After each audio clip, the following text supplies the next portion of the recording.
Já se passaram quase 10 anos desde o lançamento de Clash Royale, e quando a gente olha para trás, dá para perceber que esse jogo não foi só um passatempo de celular, ele virou um marco na história de muita gente. Ao longo dessa trajetória, aconteceram momentos absurdos, daqueles que ficam gravados na memória de quem viveu desde o começo. Vai levar a torre, no último segundo, ele usou o Poison e ele vai ganhar o Tudo. Fala galera, beleza? Meu nome é Flakes, Flakesport pessoal, sejam bem-vindos a mais um vídeo. Hoje, a ideia deste meu vídeo é atravessar toda essa jornada de 10 anos em poucos minutos, quase como um mergulho no tempo. Para entender Clash Royale, é impossível não voltar um pouco mais atrás. A empresa Supercell nasceu na Finlândia com um propósito muito claro: criar o melhor ambiente possível para desenvolvedores de jogos. Um lugar onde gente criativa pudesse focar no que realmente ama fazer, sem ruído, sem distração, apenas criando o que gosta. No começo, eles eram conhecidos por jogos gratuitos bem simples, como Gunshine, nada muito complexo, nada fora do normal, mas em algum momento surgiu aquela inquietação interna, aquela vontade de ir além, de criar algo mais profundo, mais estratégico, algo que realmente desafiasse o jogador, e foi assim que nasceu o Clash of Clans. Clash of Clans foi um jogo absurdamente complexo e desenvolvido em apenas 6 meses. Foi lançado em agosto de 2012. Pouco tempo depois, ele simplesmente explodiu. Em apenas 3 meses, já era o aplicativo mais lucrativo de toda a Apple Store dos Estados Unidos. Era dinheiro entrando pra todo lado, malote de grana todo dia, como se o jogo tivesse literalmente imprimindo dinheiro para a Supercell. E durante todo esse sucesso absoluto, a Supercell sabia que não podia parar. Eles queriam aproveitar aquele momento, mas sem repetir a mesma fórmula preguiçosa de antes. A ideia era criar algo que mantivesse a essência do Clash of Clans, mas que ao mesmo tempo fosse diferente o suficiente para atrair um público novo, um sucessor, e foi exatamente assim que nasceu o Clash Royale. Lançado globalmente em março de 2016, apenas 4 anos depois do domínio absoluto de Clash of Clans, Clash Royale chegou misturando tudo que ninguém sabia que precisava: estratégia em tempo real, batalhas de torre de tirar o fôlego, cartas colecionáveis, decisões rápidas, estratégias, partidas intensas e obviamente tudo sendo gratuito. E vamos ser sinceros aqui, mano, todo mundo ama uma coisa grátis, vale até injeção na testa. No lançamento, o jogo contava com 48 cartas diferentes de raridades diferentes, e aquilo já parecia coisa demais para você decorar. Cada carta tinha seu papel, seu time, sua lógica, só que a Supercell sabia que se o jogo parasse por ali, a chama ia se apagar. Então, eles fizeram o que sabiam fazer de melhor, uma evolução constante durante esse ano. Ainda em 2016, novas cartas começaram a chegar numa velocidade sinistra. Em poucos meses, o jogo já contava com 70 cartas, mais de 20 adicionadas em um intervalo curtíssimo de tempo. Logo depois, veio o modo torneio, permitindo que jogadores se enfrentassem em tempo real, testando a habilidade pura sem desculpa. E no final do ano, chegaram os baús do clã, que deram um motivo real para a galera toda jogar todos os dias, lutar junto, conquistar coroas e sentir que fazia parte de algo maior. Do ponto de vista da Supercell, 2016 foi um ano insano de trabalho, ajustes, riscos, decisões rápidas, loucuras. Só que olhando aqui agora em um retrospecto, fica claro que cada esforço valeu a pena. Só no primeiro ano de vida, Clash Royale faturou mais de 600 milhões de dólares, que se fosse traduzir hoje em real, seria 3 bilhões de reais. Um número que não representa apenas dinheiro, mas a prova de que eles tinham criado algo especial. Um jogo que não só marcou uma geração,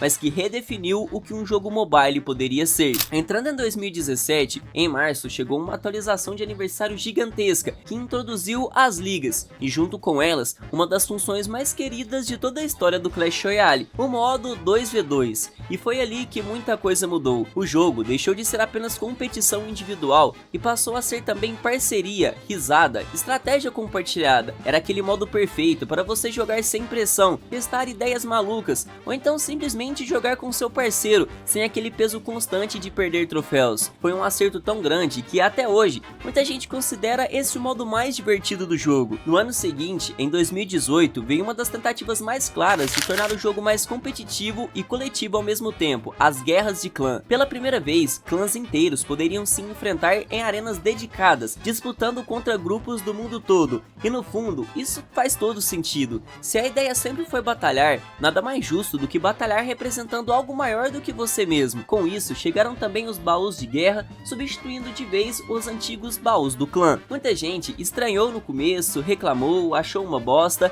disse que preferia o antigo sistema, só que com o tempo a maioria acabou percebendo que a mudança não só fazia sentido, como ela era necessária. Se ainda existia alguma insatisfação acumulada, ela praticamente se dissolveu em 2019, quando a Supercell lançou o Caminho de Troféus. Esse sistema foi um verdadeiro respiro para o jogo, especialmente para quem jogava sem gastar dinheiro. Pela primeira vez, jogadores free-to-play passaram a sentir que estavam sendo realmente recompensados pelo esforço, e não apenas ficando para trás. O jogo começou a parecer menos injusto, menos dependente de investimento financeiro, e para muita gente, esse foi o melhor acréscimo de toda a história do jogo. E como se não fosse suficiente, em julho do mesmo ano chegou o Passe Royale, trazendo o famoso sistema do passe de batalha. No início, o preço era baixo, as recompensas eram generosas, e comparado a outros jogos da época, o custo-benefício era muito honesto. Com o tempo, o preço subiu, e até hoje isso gera um certo debate na comunidade. Vale a pena, não vale a pena? Bom, cada um tem a sua resposta. Em 2020, a Supercell decidiu mexer de novo em um dos pilares do jogo e lançou uma reformulação gigantesca nas Guerras de Clãs, agora chamadas Guerras de Clãs 2. A ideia era ambiciosa, clãs navegando por um rio especial, utilizando seus próprios barcos, disputando recompensas únicas. No papel parecia algo sensacional, na prática a recepção foi uma bosta. Muitos jogadores antigos sentiram que a mudança favorecia demais quem jogava casualmente, enquanto penalizava quem já estava investido no jogo há alguns anos. Além disso, o sistema exigia não apenas um deck bem evoluído, mas 4 decks bons. Isso significava uma escolha cruel, ou gastar muito tempo jogando, ou gastar muito dinheiro para você ter bons decks. O resultado foi um baque pesado na comunidade. E é impossível ignorar o contexto. Esse período coincidiu com o auge da pandemia, quando muita gente estava presa dentro de casa, com poucas opções além de jogar. Ter uma atualização tão frustrante justamente nesse momento fez o jogo perder uma força e uma relevância gigantesca. A frustração foi verdadeira. Em 2021, o jogo começou a se recuperar com mudanças que dessa vez realmente agradaram. A adição dos itens mágicos foi vista como um passo na direção certa. Eles aceleravam a evolução das cartas e davam mais controle ao jogador sobre seu próprio progresso. Cartas coringas, livros de cartas, moedas mágicas e chaves de baú que mudaram completamente a sensação de evolução dentro do jogo. E como se isso não bastasse, mais tarde, naquele mesmo ano, veio outra atualização que dividiu opiniões, mas também trouxe uma novidade de verdade, o nível 14 das cartas e a raridade dos campeões. Era o jogo dizendo mais uma vez que ainda não tinha chegado no seu limite, que apesar dos seus altos e baixos, Clash Royale continuava em constante evolução, tentava se reinventar, errando às vezes, quase sempre, mas ele acertava em outras, mas sempre seguia em frente. Foi nesse momento que algo realmente inédito aconteceu. Pela primeira vez desde seu lançamento, uma nova raridade de cartas foi adicionada no jogo e de imediato muita gente abraçou e gostou da ideia. Existia aquela sensação quase infantil de ter algo novo para perseguir, um novo objetivo, um novo topo para descobrir, e isso reacendeu em muitos jogadores aquela vontade antiga de evoluir, testar, descobrir, mas esse clima não duraria para sempre. Já em 2022, o ritmo mudou.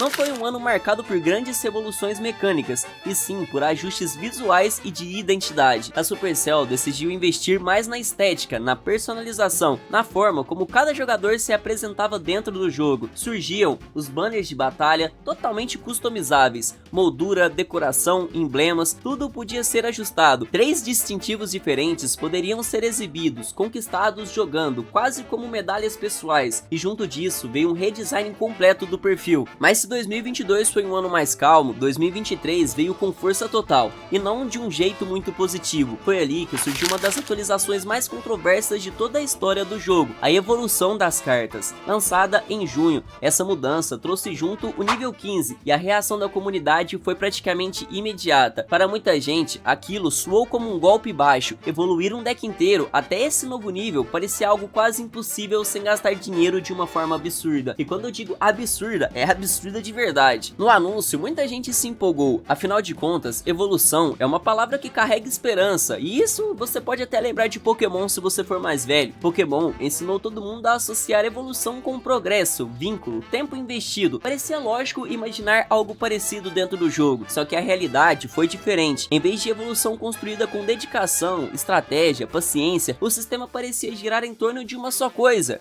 dinheiro, muito dinheiro. Para quem quisesse comprar todas as evoluções logo no lançamento, o custo girava em torno de 500, 600 reais, se eu não me engano. Meu amigo, isso para um jogo mobile é algo simplesmente fora da curva, é praticamente inacreditável pensar nessa cagada. E para piorar, essas evoluções não eram apenas diferentes, elas eram absurdamente fortes. Até hoje, muitas delas continuam completamente fora da curva. Se você entrasse em uma partida contra alguém que tinha uma evolução e você não, a sensação era clara, a batalha já começava perdida, era como jogar em desvantagem desde o primeiro segundo. Isso fez com que a atualização fosse vista não como inovação, mas como uma cobrança disfarçada de progresso, uma mensagem implícita de que para competir de verdade você precisava pagar. A reação da comunidade foi absurda, jogadores antigos, novos, criadores de conteúdo, profissionais, todo mundo parecia cansado. As redes sociais da Supercell viraram um mural de frustração e xingamento. Cada post era inundado por comentários negativos, pedidos desesperados,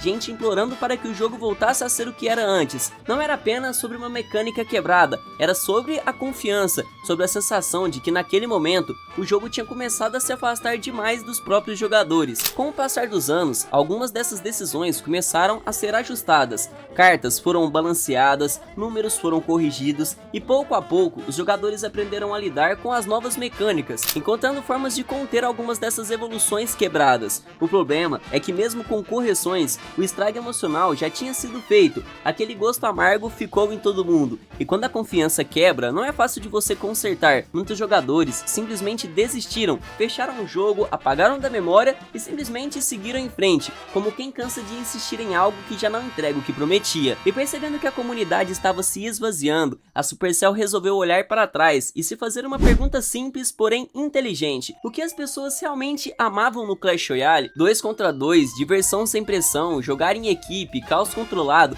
e foi exatamente por isso que em novembro de 2024 eles adicionaram a Liga de 2 contra 2, um modo por tempo limitado, mas que permitia ganhar troféus e devolvia ao jogo algo que ele tinha perdido: a sua leveza. Não era só competir, era se divertir de novo. E mesmo não tendo tempo de falar sobre todos esses modos temporários que já passaram pela Supercell e pelo Clash Royale, esse merece destaque porque ele foi amado de verdade, e até hoje eu vejo muita gente jogando porque ele voltou. E sinceramente, quando alguma coisa dá certa, ela precisa ser celebrada, mencionada. A esperança agora é que esse tipo de ideia volte mais vezes, talvez que fique semanal, mensal na verdade, porque a recepção é realmente muito boa. Então, meu amigo, a gente chegou em 2025 e contra todas as expectativas, Clash Royale parece estar vivendo seu auge novamente, e isso levanta uma pergunta inevitável: como um jogo que passou por atualizações tão mal recebidas consegue bater recordes de jogadores ativos? A resposta, curiosamente, passa por uma pessoa, um nome que explodiu nos últimos tempos: FlakesPower, que voltou a jogar. Talvez o criador de conteúdo mais engraçado do Clash Royale e um dos melhores que já existiu antigamente. Um jogador gigantesco com alcance nacional, que se apaixonou pelo jogo recentemente novamente e acabou puxando uma onda enorme de atenção em volta para ele. Com isso, várias pessoas da velha guarda voltou a jogar: